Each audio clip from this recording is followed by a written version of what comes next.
You pass someone on the street, a complete stranger. You've never met them, you'll probably never see them again. And for no rational reason, you pull the corners of your mouth up, you crinkle your eyes, and you show them your teeth. They do exactly the same thing back. The whole exchange lasts less than a second, and then you both walk on as if nothing happened. You do this dozens of times a day without thinking about it. But if you stop and actually ask why would a species show its teeth to every stranger it meets? The answer leads somewhere deeply strange. Because that reflex in your face right now, that thing you call a friendly smile, did not start as friendliness at all. And understanding where it actually came from will change how you see every face you pass for the rest of your life. For most of human prehistory, smiling at a stranger would have been one of the last things you ever did. Not because ancient humans were unfriendly, but because there were almost no strangers to smile at. For hundreds of thousands of years, every human alive lived inside a band of 30 to 50 people. These were your kin, your daily companions, the people you were born near and died near. You did not need to signal anything to them with your face. They already knew you. They had known you your entire life. When primatologist Signe Preuschoft traced the evolutionary roots of the human smile back more than 30 million years, she found something that most people would prefer not to know. The smile did not originate as a signal of warmth. It originated as something far more anxious. A bared teeth display inherited from our primate ancestors, used to signal submission to a dominant animal. I'm not a threat. Please don't attack me. That is what a smile meant for most of primate evolution. And here is the uncomfortable part. Some version of that meaning is still operating in your face every day. Look at what happens when a chimpanzee shows its teeth to a more dominant group member. The expression they make, lips pulled back, teeth exposed, is structurally almost identical to a human social smile. But no researcher has ever looked at a chimpanzee doing that and thought, that animal is happy to see you. Because it isn't. It's afraid. It's offering appeasement. The signal means roughly, I acknowledge that you are more powerful than me, and I am not here to challenge that. Among our distant primate cousins, the bared teeth display is not a greeting between friends. It is a signal between unequals.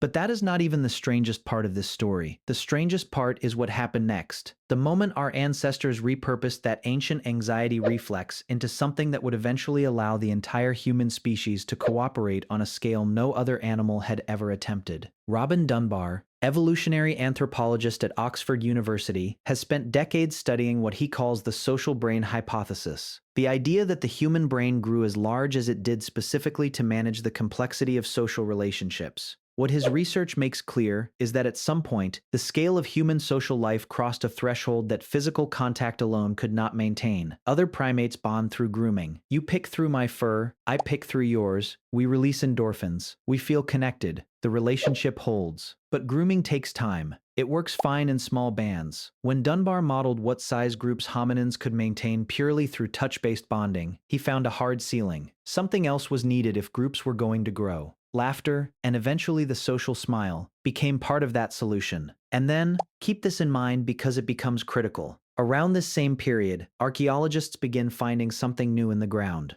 The evidence surfaces at places like Bismoon Cave in Morocco, where archaeologist Stephen Kuhn of the University of Arizona and his team uncovered shell beads dated to at least 142,000 years ago, currently the oldest known personal ornaments in the world. Similar beads appear at Blombos Cave in South Africa, dated to around 75,000 years ago. And by 40,000 years ago, humans across the globe were transporting decorative shells over distances of more than 500 kilometers. Think about what that actually means. Someone picked up a shell on a coastline. That shell ended up 500 kilometers inland. You do not carry a decorative shell that far unless you are moving through a world where meeting strangers sometimes ends well. You do not trade across that kind of distance unless you have some way of signaling to someone you have never met. I am not here to harm you. The beads and the smile are part of the same story. Both are solutions to the same problem. How do you communicate safe intent to a face you do not recognize? Neuroscientist Paula Niebenthal at the University of Wisconsin-Madison studied the cultural spread of smiling across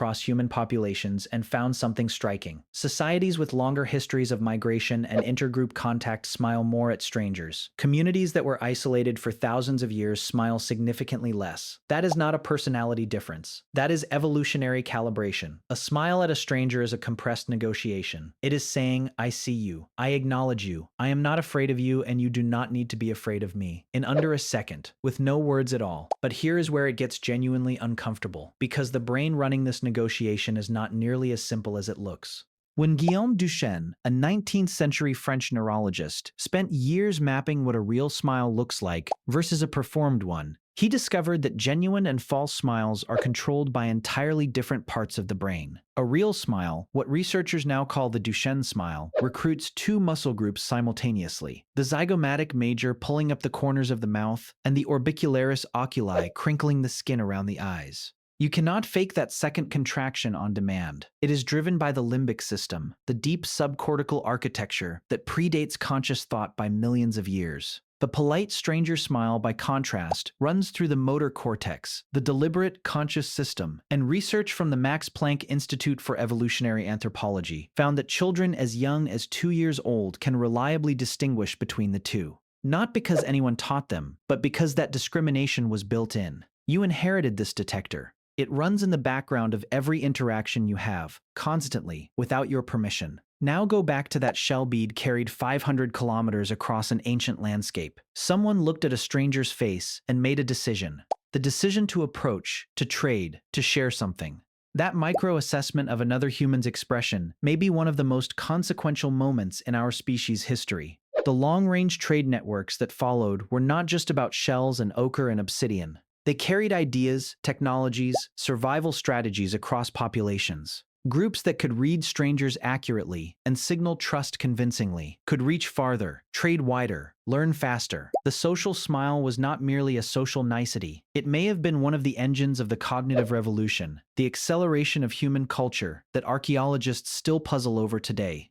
Disclaimer: this video discusses anthropological and archaeological research for educational purposes. Modern hunter-gatherer observations are used as comparative models to understand ancient human behavior, not as definitive proof of how all ancient humans lived across different time periods and geographies. So the next time you pass a stranger and that thing happens in your face, the corners pulling up, the eyes crinkling, the whole silent exchange over before you can think about it, you are not just being polite. You are running a piece of software that is at least 142,000 years old, an ancient submission reflex repurposed by evolution into a handshake between minds, a signal compressed to under a second that somehow carried the whole weight of human civilization inside it. You are not a threat to me. I am not a threat to you. That is all it ever said. And somehow, that was enough.